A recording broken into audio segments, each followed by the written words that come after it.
पानीपत में इस बार भी मिलावटखोरों की गलती का खामियाजा चैत्र नवरात्रों में व्रत रखने वाले लोगों को भुगतना पड़ रहा है। ताजा मामला बाबरपुर से सामने आया है, जहां कुट्टू का आटा खाने से तकरीबन 1 दर्जन लोग बीमार पड़ गए।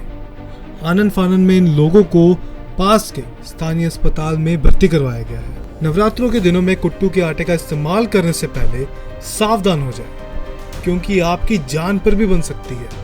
जी हाँ, ताज़ा मामला पानीपत का है, जहां देर रात आटे से बने पकवान को खाने से कई लोगों की तबीयत खराब हो गई। सिविल अस्पताल में एक के बाद एक 11 मरीज पहुंचे हैं। आटे का सेवन करने वाले लोगों ने बताया कि उनके परिवार के 6 लोग नवरात्रि उपवास के बाद शाम को कुट्टू के आटे के पकवान खाकर सोए थे। अचानक परिवार के सभी लोगों को उल्टी दस्त शुरू हो गई और धीरे धीरे तबीयत ज़्यादा बिगड़ने लगी और बेहोशी छाने लगी। तभी परिवार के अन्य सदस्यों द्वारा उन्हें सामान्य अस्पताल में भर्ती करवाया गया। बीमार लोगों ने बताया कि उन्होंने यह आटा कॉलोनी में ही साधु राम लाला की दुकान से लिया था। वहीं डॉक्टरों का कहना है कि खाद्य विषाक्तता के कारण सभी की हालत बिगड़ी है और डॉक्टर ने नवरात्रों के दिनों में इस आटे के इस्तेमाल ना करने की सलाह दी है, क्योंकि कुट्टू के पुराने आटे में माइक्रोटॉक्सिक विष के कण उत्पन्न हो जाते हैं, जो सेहत के लिए हानिकारक है।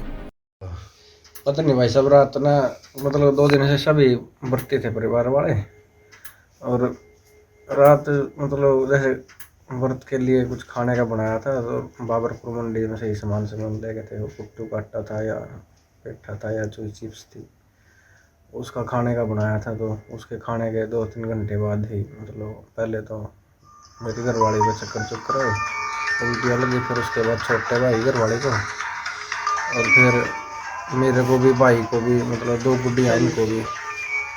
हालात फिर मतलब काबू से नहीं, तो 2 बजे के लगभग हम घर तक चले, तो सिविल में पहुँचे। 3 तो हम एडमिट हो रहे हैं मौके पे। छोटा भाई और बच्चे घर ही हैं। किसकी दुकान से लिया था आटा आपने? ये जी काका है जी, बाबरपुर मंडी में, वहीं से ले गए थे। क्या नाम है आपका? संदीप शर्मा जी। क्या होता? हमने नवरात्रों में हम राशन का सामान लेके आते हैं बाबरपुर मंडी से, साधु काके की दुकान से। हमारा सारा राशन वहीं से आया था। नवरात्रों का जो भी सामान था हमारा, वो उसी दुकान से आया था। कुट्टू का आटा भी हम वहीं से लेके आए थे, मेरी मम्मी कल। तो आज व्रत के उससे हमने उस आटे की पूरियाँ बनाई और हमारे पूरी फैमिली ने खाई वो पूरियाँ। और एकदम से 1-1.5 घंटे के बाद हमारा शरीर बिल्कुल ठंडा पड़ गया, चक्कर आने लग गए, हाथ पैर हिलने लग गए। इतना बुरा हाल हो गया कि समझ में नहीं आ रहा था कि क्या हो रहा था। उल्टियाँ आ रही थी, हाथ पैर बिल्कुल ऐसे कांप रहे थे कि हमारे इतना बहुत ज़्यादा हालत बेकार हो गई थी। तभी फिर हमारे घर वाले मेरा भाई हमें हॉस्पिटल में लेके आया। वहाँ पे डॉक्टर ने देखा, उसके बाद तो इतनी हालत ख़राब हो गई, कुछ बोला भी नहीं जा रहा था। क्या होना चाहिए दुकानदार ने जो ये दिया?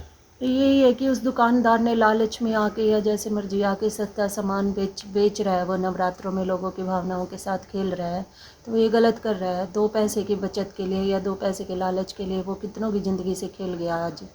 अगर इसी उससे थोड़ा बहुत हमें कुछ और ज़्यादा वो हो जाता, हम मर जाते या कुछ अधरंग मार जाता हमें, जिस तरह की हमारी हालत थी, हाथ पैर पूरे काँप रहे थे, कुछ भी समझ में नहीं आ रहा था, तो कुछ भी हो सकता था हमारे साथ। ऐसे जो राशन वाले होते हैं, ऐसे जो लोगों की ज़िंदगियों के साथ खिलवाड़ करते हैं, खराब राशन देके, ये गलत बात है। उनको इसका ज़रूर उनको कुछ ना कुछ सज़ा तो उनको होनी चाहिए। क्या नाम है आपका? मेरा नाम रेखा है और मैं बाबरपुर मंडी से हूँ। मेरे पापा ये कुट्टू के आटे वाले जो आए थे, इसके बारे में क्या कहना है?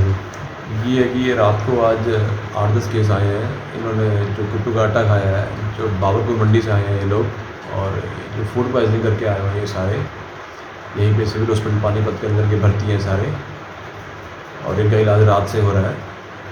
तो क्या हो सकता था सर इससे? जो जान को भी खतरा हो सकता था सर इससे, जो पॉइजनिंग है, तो जो कुट्टू के आटे से। व्यापारिक फायदे के लिए लोगों की जान से खेलना भी कानूनी अपराध है। प्रशासन को चाहिए, खासकर त्योहारी सीजन में खाद्य पदार्थों की सैंपल भरकर इसकी जांच की जाए। पानीपत से प्रवीण भारद्वाज की रिपोर्ट, स्काई न्यूज़ हरियाणा।